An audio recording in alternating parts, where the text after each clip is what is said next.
राजा, किसान और नगर चैप्टर जो हम देख रहे थे, चैप्टर का चौथा पॉइंट है राजधर्म के नवीन सिद्धांत। राजधर्म के नवीन सिद्धांत क्या थे, अर्थात नए तरह के राज्य क्या थे, इसको हम देखें। आपने अभी तक पढ़ा कि उत्तर भारत में जो राज्य, उसमें मौर्य साम्राज्य सबसे महत्वपूर्ण था। यहाँ राजतंत्रीय व्यवस्था थी। लेकिन दक्षिण भारत में ठीक इसी समय एक नए तरह का उदय हुआ, जिसे सरदारी के नाम से जाना जाता है, जो कि उत्तर भारत के राज्यों से बिल्कुल ही अलग तरह के राज्य थे। चोल, चेर और पांडे। चोल, चेर और पांडे ये तीन सबसे अधिक महत्वपूर्ण सरदारियां थी। चोल, चेर और पांडे ये महत्वपूर्ण सरदारियां थी और ये बहुत शक्तिशाली थे और समृद्ध भी थे, अस्थायी भी थे। बहुत दिनों तक यह दक्षिण भारत में टिके थे। उत्तर भारत के राज्यों से यह कई बातों में भिन्न थे। दक्षिण भारत में जिस सरदार और सरदारियों का उदय हुआ था, वह उत्तर भारत के राज्यों के अपेक्षा बिल्कुल ही अलग तरह के थे। उत्तर भारत के राज्य में राजा होते थे और दक्षिण भारत के जो ये नए तरह के राज्य बने थे, इसमें कोई राजा नहीं होते थे, बल्कि सरदार होते थे।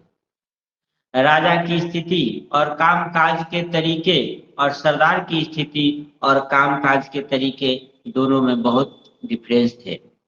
यहाँ की राज व्यवस्था और दक्षिण के सरदारियों की राज व्यवस्था दोनों में काफी अंतर थे। अब हम एक एक करके देखेंगे कि इन दोनों में अंतर क्या थे। देखिए, उत्तर भारत के जो राज्य थे, उन राज्यों में राजा होते थे और उन राजाओं के द्वारा जनता से टैक्स लिया जाता था। जबकि दक्षिण भारत में जिन सरदारियों का उदय हुआ था, वहां के सरदार जनता से कोई टैक्स नहीं वसूलते थे। उत्तर भारत में जो राज्य थे, उसके शासन राजा के द्वारा किए जाते थे, लेकिन दक्षिण भारत में जो राज्य थे, उन राज्यों का शासन सरदार के द्वारा देखे जाते थे। राजा का शासन और सरदार के शासन दोनों में काफी अंतर थे। राजा के शासन और सरदार के शासन दोनों में काफी अंतर थे। राजा के शासन में जबरन जनता से टैक्स वसूले जाते थे, जबकि दक्षिण भारत में जो नए राज्य उदय हुए थे, उसमें जो सरदार होते थे, वह जनता से कोई टैक्स नहीं वसूलते थे, बल्कि जनता स्वेच्छा से उन्हें उपहार प्रदान करती थी।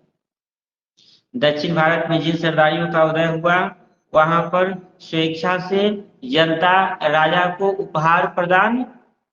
सरदार को उपहार प्रदान करते थे। लेकिन जो राज्य थे उत्तर भारत के, उन राज्यों में राजा द्वारा जनता पर कर लगाया जाता था और बल प्रयोग के द्वारा वह कर वसूला जाता था। जबकि सरदारियों में किसी भी प्रकार का कोई कर जनता पर नहीं लगाया गया था। जनता स्वेच्छा से सरदार को कुछ उपहार देती थी। सरदारी में कोई अस्थाई सेना नहीं होते थे, जबकि हमने उत्तरी भारत के राज्यों के विषय में पढ़ा है। तो जो राज्य होते थे, उसमें अस्थाई सेना होते थे, जबकि सरदारियों में कोई अस्थाई सेना नहीं होते थे। अब अस्थाई सेना नहीं थे, इसका मतलब यह होता है कि उन्हें सेना को तनख्वाह देने की जरूरत नहीं थी। कोई अस्थाई राजकीय अधिकारी नहीं होते थे, अर्थात उन्हें भी तनख्वाह देने की कोई जरूरत नहीं थी। जबकि उत्तर भारत के जिन राज्यों के विषय में हमने पढ़ा है, उन राज्यों में अस्थाई सेना होते थे, बड़ी बड़ी सेनाएं होती थी और अस्थाई सेनाएं होती थी, जिन्हें राज्य के द्वारा तनख्वाह दी जाती थी। सरकारी अधिकारी होते थे, मंत्री होते थे, जिन्हें तनख्वाह राजा के द्वारा दी जाती थी। और इन सभी को तनख्वाह देने के लिए पैसे की जरूरत होती थी। राज्य को बहुत अधिक मात्रा में पैसे की जरूरत थी और इन जरूरतों को पूरा करने के लिए जनता पर टैक्स लगाया जाता था, जनता से भारी भरकम टैक्स वसूले जाते थे। जबकि सरदारियों में न तो अस्थायी सेना थी और न ही राजकीय अधिकारी होते थे और न ही किसी को तनख्वाह देने की जरूरत होती थी। कुछ लोग शासन के कार्यों में सरदार को मदद करते थे, सरदार के सहायक होते थे, सहायता करने वाले। वह कोई राजकीय अधिकारी नहीं होते थे, वह तनख्वाह प्राप्त करने वाले नहीं होते थे, बल्कि सरदार को जो उपहार जनता से मिला करती थी, उस उपहार के कुछ हिस्से को सरदार अपने साथ मदद करने वाले लोगों के बीच बांट दिया करते थे।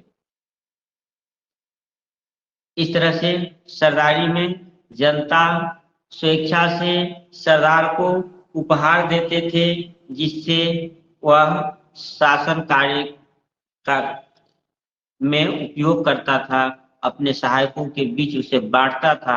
वहां पर कोई तनख्वाह पर काम करने वाले कर्मचारी नहीं थे, कोई अस्थायी सेना नहीं थे, इसलिए सरदार को बहुत पैसे की जरूरत भी नहीं पड़ती थी और जो थोड़े से पैसे की जरूरत होती थी वह जनता से मिले हुए उपहार से ही उनके जरूरत की पूर्ति हो जाती थी।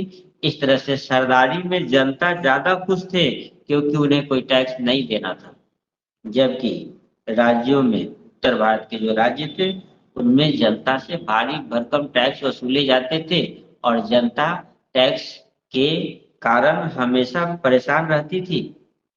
राजा और जनता में अच्छे संबंध नहीं थे, जनता राजा के विषय में अच्छा नहीं सोचा करती थी। ये हम आगे जब पढ़ाएंगे तो आपको बताएंगे कि जनता और राजा में कैसे संबंध थे, जनता राजा को किस रूप में देखती थी, ये आप आगे पढ़ेंगे। तो अभी हम देख रहे थे राजधर्म के नवीन सिद्धांत, अर्थात दक्षिण भारत में कुछ नए तरह के राज्य उदय हुए जिसे कि सरदारी के नाम से जानते हैं, जिसमें प्रमुख सरदारी चोल, चेर और पांड्य हैं। इन सरदारियों की प्रमुख विशेषता क्या थी और यह उत्तर भारत के राज्यों से किन बातों में अलग थे, इसको हम लोगों ने देखा है। अब आपका एक सवाल हो सकता है कि जब सेना नहीं थे तो फिर उस राज्य की सुरक्षा कैसे होती थी। देखिए, अस्थाई सेना उन सरदारियों में नहीं थी। बहुत से राज्य शुरू में ऐसे हुआ करते थे जिनके पास कोई अस्थाई सेना नहीं होते थे, लेकिन उस राज्य के प्रत्येक युवा उस राज्य के लिए सैनिक होते थे और जब भी कोई लड़ाई की परिस्थिति आती थी, सुरक्षा की समस्या आती थी, वैसे समय में सभी युवा जो है सैनिक के रूप में लड़ाई में जाते थे। अस्थायी रूप से सेना वहां पर नहीं थी, लेकिन वहां की पूरी जनता ही सेना थी और इस तरह की व्यवस्था वहां पर थी कि किसी को तनख्वाह देने की जरूरत नहीं होती थी। इस तरह से तनख्वाह प्राप्त करने वाले अस्थायी सेना वहां पर नहीं थे। तो दक्षिण भारत में जिन नए तरह के राज्यों का उदय हुआ वो कौन से थे? चोल, चेर और पांड्य। और वहां की व्यवस्था कैसी थी ये हमने आप देखा, जो कि सरदारी जो अलग तरह की व्यवस्था थी उत्तरी भारत के राज्यों से। अब हम देखेंगे कि जो राजा होते थे उत्तर भारत में उनका आम जनता से संबंध कैसा होता था। देखिए, जो भी लिखित स्रोत आज उपलब्ध है जिसका अध्ययन किया जाता है, ज्यादातर स्रोत या तो राजा के द्वारा या राजा के अधिकारियों के द्वारा लिखे गए हैं। आम जनता के विचार उसमें प्रकट नहीं होते हैं कि आम जनता राजा के विषय में क्या सोचते हैं, लेकिन उस समय में जो साहित्य थे, जो कहानियां लिखी है, जैसे कि पंचतंत्र की कहानियों का नाम आपने सुना है, लगभग उसी समय में लिखा गया था। तो इन कहानियों को पढ़ने से यह पता चलता है कि राजा और जनता में कैसा संबंध था, क्योंकि आपको पता है कि साहित्य समाज का दर्शन होता है, साहित्य समाज का दर्पण कहलाता है। तो साहित्य में हमें समाज के चित्र का दर्शन होता है, क्योंकि साहित्य समाज का दर्पण होता है। समाज में जो बातें घटित होती है, कहानियों में भी किसी न किसी रूप में वही बातें आती है। जो चीजें इस दुनिया में है वही चीजें कहानी में समाहित होती है। तो उस समय में जो कहानी लिखे गए थे, स्वाभाविक है उस समय राजा और प्रजा के बीच किस तरह के संबंध थे वह उन कहानियों से प्रकट होते हैं। एक कहानी है पंचतंत्र में जिसमें बताया गया है कि राजा यह जानना चाहते थे कि पब्लिक उनके विषय में क्या सोचती है, और यह जानने के लिए वह अपना वेश बदलकर और आम जनता के बीच जाते हैं। और जहां जहां वह जाते हैं, जिन जिन लोगों से उनकी बात होती है, सभी लोग राजा के विषय में भला बुरा कहते हैं। उनका कहना है कि दिन में राजा के टैक्स वसूलने वाले अधिकारी हमें लूटते हैं और रात में डकैत हमें लूट कर ले जाते हैं। हमारी सुरक्षा करने वाला कोई नहीं है।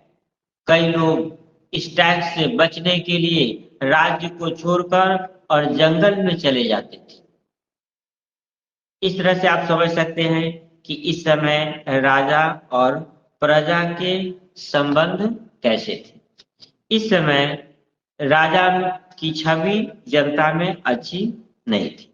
क्यों अच्छी नहीं थी? क्योंकि वो बहुत ज्यादा टैक्स वसूलते थे और इस टैक्स को वसूलने के लिए बहुत अधिक शक्ति का प्रयोग करते थे। कुछ राजा अपने आप को दैविक राजा साबित करने में लगे हुए थे। यह आपके बुक के पेज नंबर 36 पर .42 एनसीईआरटी की बुक में आप देखेंगे, पेज नंबर 36 .42 दैविक राजा। इसमें बताया गया है कि उस समय कई ऐसे राजा हुए थे जो अपने आप को देवता तुल्य साबित करने का प्रयास कर रहे थे और अपने आप को देवता तुल्य साबित करने के लिए अपने आप को देवतुल्य साबित करने के लिए अपना मूर्ति वह मंदिरों के पास लगाते थे, यानी देव स्थानों पर लगाते थे। मथुरा के निकट माट नामक एक स्थान है, वहां के देव स्थान पर कुषाण राजाओं ने अपनी मूर्ति स्थापित किया था। अफगानिस्तान में भी एक देव स्थान पर इस प्रकार की मूर्तियां मिली है और इस प्रकार की मूर्तियों से वह अपने आप को राजा के समतुल्य साबित करने का प्रयास करते थे। राजा अपने आप को देवताओं के समतुल्य साबित करने का प्रयास करते थे। वह अपने नाम के साथ देवपुत्र की उपाधि भी लगाते थे। इस समय कई राज्य सामंतों पर निर्भर हो गए थे। सामंत जो है बहुत शक्तिशाली होते थे, स्थानीय रूप से वह बहुत शक्तिशाली होते थे, वह सेना भी रखते थे और राजा को समय समय पर जरूरत के समय पर मदद करते थे। जो राजा कमजोर होते थे वो बड़े राज्य के अधीन हो जाते थे और जो सामंत शक्तिशाली होते थे वो राजा बन जाते थे। इस तरह से राजा और प्रजा के बीच के संबंध कैसे थे ये हम लोगों ने देखा और राजा की छवि जनता में कैसी थी ये हम लोगों ने देखा। अब हम देखेंगे कि जब टैक्स की राशि बहुत अधिक थी तो जनता को बहुत परेशानियों का सामना करना पड़ता था। टैक्स देने के बाद उन्हें अपने भोजन के लिए भी पर्याप्त अन्न नहीं बच पाते थे। ऐसे में आम जनता ने उपज बढ़ाने के तरीके खोजने शुरू किए ताकि टैक्स देने के बाद भी उसके पास इतना अन्न बचा रहे कि उसका जीवन सुरक्षित रह सके। इसलिए लोगों ने उपज बढ़ाने के तरीके को खोजना शुरू किया, जो आपके एनसीईआरटी के बुक के पेज नंबर 38 में 5.2 उपज बढ़ाने के तरीके जो पॉइंट दिए गए हैं इसको आप अच्छी तरह पढ़ेंगे। इसके सभी बातों को मैं बता देता हूँ। उपज बढ़ाने के तरीके किसानों ने खोजना शुरू किया और इस कड़ी में सबसे पहले उसे हल मिला और ये जो हल मिला वह लोहे के फाल वाले हल थे। लोहे के फाल लगे हुए हल का प्रयोग शुरू किया और इसी समय सिंचाई का भी काम लोगों ने शुरू किया, अर्थात हल चलाना लोहे के फाल से और सिंचाई करना इसी समय लोगों ने सीखा। उपज बढ़ाने के तरीके के रूप में इसका इस्तेमाल करना शुरू किया। इसके प्रयोग से उत्पादन में बढ़ोतरी भी हुई, लेकिन इस हल का प्रयोग सभी स्थानों पर संभव नहीं था। गंगा के मैदानों में इसका प्रयोग शुरू हुआ था और पंजाब और राजस्थान जैसे अर्ध शुष्क क्षेत्रों में बहुत बाद में आकर इधर 20वीं सदी के आसपास जो है वहां के लोहे के फाल वाले हल का प्रयोग शुरू हुआ है। ये शुरुआत हुए थे गंगा के मैदानों में, जहाँ उपजाऊ मिट्टी थे, जहाँ सिंचाई के पर्याप्त साधन उपलब्ध थे, यहाँ पर जो है लोहे के फाल वाले हलों का प्रयोग शुरू हुआ। यहाँ पर्याप्त वर्षा भी होती थी और सिंचाई का भी उपयोग लोग करने लगे। इस तरह से कुआं, तालाब और नहर बनाकर सिंचाई किए जाने लगे और उत्पादन में बढ़ोतरी हुआ। तो उपज बढ़ाने का एक तरीका खोजा गया, लेकिन इसका एक दुष्परिणाम भी यहाँ के समाज पर पड़ा। क्या दुष्परिणाम पड़ा कि जब उपज बढ़ाने के तरीके के रूप में हल का प्रयोग और सिंचाई का प्रयोग किया जाने लगा, यह बहुत ही परिश्रम वाला काम था। अभी की तरह ट्रैक्टर नहीं थे या उस समय बैल से भी हल जोतना किसान नहीं जानते थे, बल्कि हाथों से खींचकर खेतों में हल जोता जाता था और पानी दूर से लाकर खेतों में पटाया जाता था, जो कि काफी परिश्रम वाले काम थे और बहुत अधिक परिश्रमी लोग ही इस काम को करना शुरू किए। आलसी लोग, कमजोर लोग इस काम को नहीं कर पाए। जिनकी इच्छा शक्ति कमजोर थी वो इस काम को नहीं कर पाए। वह पुराने तरीके से ही जैसे तैसे खेती करते रहे, शिकार करते रहे, अपना जीवन चलाते रहे। लेकिन जो परिश्रमी थे, जो मेहनती थे, उन लोगों ने खेतों की जुताई भी शुरू किया और उन लोगों ने खेतों की सिंचाई भी शुरू किया और इस जुताई और सिंचाई की तकनीक के कारण उनके उत्पादन में बहुत अधिक बढ़ोतरी हुई। और जो लोग इस तकनीक को नहीं अपना सके, वो लोग इसमें काफी पीछे होते चले गए। अब एक समय ऐसा आया कि जो आलसी किसान थे, जो आधुनिक जुताई के तकनीक का प्रयोग नहीं करते थे, आधुनिक तरीके से खेतों की सिंचाई नहीं करते थे, उनका उत्पादन बहुत कम होता था। उनके मुकाबले अच्छी तरह से जुताई और सिंचाई करने वाले किसानों के उत्पादन बहुत अधिक होते थे। अर्थात इसका परिणाम यह हुआ कि ये किसान बड़े हो गए, अमीर हो गए और कुछ किसान गरीब हो गए। अब जो है जितना वह उत्पादन कर सकते थे गरीब किसान अपने खेतों में, उससे ज्यादा मजदूरी के रूप में बड़े किसान उन्हें मजदूरी देना शुरू किया और वह मजदूर बन गए, दूसरे के यहाँ काम करने लगे। इस तरह से अमीरी और गरीबी की उत्पत्ति इस नए कृषि तकनीक के आने के साथ ही शुरू होता है। अब उससे पहले समाज में अमीरी और गरीबी नहीं थी। सब लोग जंगल से निकल कर आए थे, सब लोग तो छोटे छोटे से खेतों में खेती करते थे, सब लोग मुश्किल से जीवन चलाते थे, किसी में कोई अंतर नहीं था। लेकिन जब सिंचाई की तकनीक आया और जुताई की तकनीक आया तो इसने अंतर उत्पन्न किया और इसका परिणाम यह हुआ कि कुछ लोग गरीब हो गए और कुछ लोग अमीर हो गए और इस तरह से अमीरी और गरीबी के बीच की खाई निरंतर बढ़ती चली गई। तो कृषि तकनीक के आने का परिणाम क्या हुआ कि समाज में भिन्नताएं उत्पन्न हुई, अमीरी और गरीबी उत्पन्न हुई। इसके पहले अमीरी और गरीबी नहीं थी, सब एक समान थे। अब इसके आगे का हम अगले क्लास में देखेंगे।